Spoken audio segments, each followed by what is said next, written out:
মুসলমানরা বুঝে গেছে এই সরকার শুধু মুসলমানদের হানাহানিতে লাগাবে, হিংসা ষড়যন্ত্রে লাগাবে, আর এক শ্রেণীর মুসলিম ভাই বোন মারা যাবে, আরেক শ্রেণীকে জেলে পুরে দেবে। মুসলমানদের সঙ্গে মাননীয় মুখ্যমন্ত্রী দয়া করে ভোট বাক্সের রাজনীতি আর করবেন না। অনেক মুসলমান ক্ষতিগ্রস্ত হয়েছে। মাননীয় মুখ্যমন্ত্রী এখন মুসলমানদের ভোটে প্রতি উনি বুঝে গেছেন আমার ভোট দেবে না, সেই জন্য আজকের মতুয়া ভোটের কাছে গেছে যে মতুয়া ভোটটা আমার ওটাকে মেকআপ করবে। যেই মুসলিমরা যেমন বসাতে পারে এই মুসলিমরা টেনে নামাতে।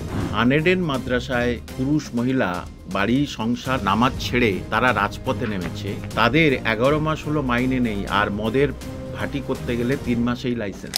লালগোলার এসডিপিআই নেতা মানজারুলের বাড়িতে লালগোলার ওসি হিরোইন নিয়ে গিয়ে ফাঁসানোর চেষ্টা করেছে এমন একটা অভিযোগ উঠছে এবং পুলিশের বিরুদ্ধে চড়াও হয়েছেন গ্রামবাসীরা। কি বলবেন এ বিষয়ে? আর তো কোনো উপায় নেই মমতা ব্যানার্জির, শেষ হচ্ছে পুলিশ লেলিয়ে দিয়েছে।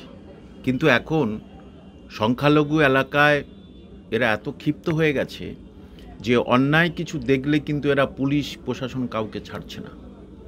কারণ সে যে ওখানে গেছে সেই মানুষটা কেমন সেটা সবাই জানে। তাহলে এই ধরনের ওসির বিরুদ্ধে কড়া ব্যবস্থা নেওয়া উচিত। আর কড়া ব্যবস্থা না নিলে মানুষ যখন তাড়া করবে তখন বলবে যে এরা তাড়া করেছে। অর্থাৎ মাননীয় মুখ্যমন্ত্রী এখন মুসলমানদের ভোটে প্রতি উনি বুঝে গেছেন আমার ভোট দেবে না, সেই জন্য আজকের মতুয়া ভোটের কাছে গেছে যে মতুয়া ভোটটা আমার ওটাকে মেকআপ করবে। কারণ মুসলিমরা A to Z বুঝে গেছে এই মুখ্যমন্ত্রী শুধু হিজাব পরে মুসলমানদের ভালো কাছে যাওয়ার অভিনয় করেছে। তাহলে পুলিশ মন্ত্রী হয়ে উনি ওই ওসির বিরুদ্ধে ব্যবস্থা নেবে না কেন? আপনার যে ভোটে মুসলমানরা যে ভোট দিয়ে আপনি জিতে আসছেন, তো আমি বলে দিচ্ছি আপনার চ্যানেলের মাধ্যমে যে এই মুসলিমরা যেমন বসাতে পারে এই মুসলিমরা টেনে নামাতেও পারে, এবং 26-এ কিন্তু সেটা আসতে চলেছে। কারণ পশ্চিমবঙ্গের সংখ্যালঘুরা এখন নওশাদ ভাইয়ের দিকে তাদের কিন্তু দৃষ্টি চলে গেছে। তারা নওশাদ ভাইকে ভোট দেবে, কিন্তু এখানে তারা ভোট দেবে না।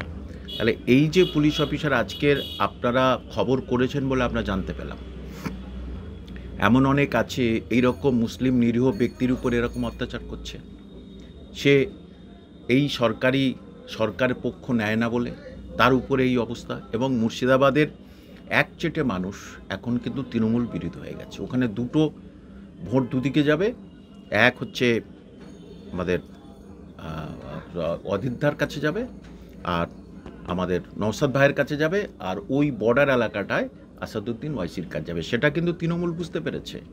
তাহলে এই রকম ধরনের একজন পুলিশ অফিসার হয়ে তার মধ্যে নোংরামি কেন? এই আজকের এক সাংবাদিক প্রশ্ন করলেন যে এক পুলিশ অফিসার সে ইউনিফর্ম পরে বলছে তৃণমূলের হয়ে বলছে, এটা কী করে হয়?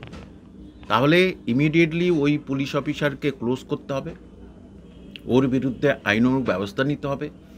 তাহলে বুঝবো যে মাননীয় মুখ্যমন্ত্রী সত্যি সত্যি পুলিশ মন্ত্রীর মতো কাজ করছেন। বিভিন্ন জায়গায় অনেক সময় দেখা যায় যে পুলিশ গাঁজা উদ্ধার করছে, হিরোইন উদ্ধার করছে, সেখান থেকে দাঁড়িয়ে পুলিশ নিজেই গাঁজা ঢুকিয়ে দিচ্ছে বা সেটাতে মদত দিচ্ছে। তাহলে রাজ্যের আইন শৃঙ্খলা ব্যবস্থা এখন কোথায়? দেখুন, গাঁজা মদ সব জায়গায় আপনি দেখতে পাবেন। 3 মাসের মধ্যে মদের লাইসেন্স দিচ্ছে। আনএডেড মাদ্রাসায় পুরুষ মহিলা বাড়ি সংসার নামাজ ছেড়ে তারা রাজপথে নেমেছে। তাদের 11 মাস হলো মাইনে নেই, আর মদের ভাটি করতে গেলে 3 মাসেই লাইসেন্স। তাহলে এখানে কেন বলুন তো গাঁজা মদ এগুলো চলবে, যত চলবে তত তাদেরকে ভোটে কাজে লাগাতে পারবে এই তৃণমূলের কিছু আন্ডেপিন্ডে গুন্ডা মস্তানরা, ফুটে মস্তানরা। আর সেই জন্যেই যারা বাইরে ওপেন এইসব করবে তাদের কিছু করবে না, কিন্তু যারা মুখ খুলবে আমার কামাল হোসেনের মতো, আমিও তো অনেকবার রিপোর্ট পেয়েছি সাবধান থাকুন, ক্যামেরা জোর জবরদস্তি করুন। গেটে তো 3টে ক্যামেরা লাগানো হয়েছে যে আপনাকে কিন্তু এই গাঁজা ফাজা এইটাতে ফাঁসাতে পারে। ওই একটাই উপায়, আর তো কোনো ফাঁসানোর কোনো রাস্তা নেই। যারা আমরা বিরোধিতা তো করছি না, সঠিক কথা বলছি, হক কথা বলছি। মুসলমানদের অধিকার, মুসলমানদের বুঝে নিতে দিন। মুসলমানদের সঙ্গে মাননীয় মুখ্যমন্ত্রী দয়া করে ভোট বাক্সের রাজনীতি আর করবেন না। অনেক মুসলমান ক্ষতিগ্রস্ত হয়েছে। আজকের আপনি যেটা দেখলেন, যেটা বললেন, ওই ব্যক্তিটা তো কিছু হয়রানির শিকার হয়েছে ক্ষণিকভাবে, তার তো কিছু নাম খারাপ হলো, অনেকে মানুষ ভাবলো যে অন্ততপক্ষে ওইটা করে এবং সেটা তৃণমূলের লিডাররা, স্থানীয় তারা এটা প্রচার করবে, কিন্তু চক্রান্তটা ভেঙে দিয়েছে। খুব ভালো করেছে, ধন্যবাদ জানাই এলাকার মানুষকে, তাদেরকে সালাম জানাই যে খুব সুন্দর কাজ করেছেন। এই রকমভাবে যদি রুখে দাঁড়ায় তাহলে মমতা ব্যানার্জি এবং তার দলবল ওই অন্যান্য জায়গায় ভোট লুট করতে পারবে না।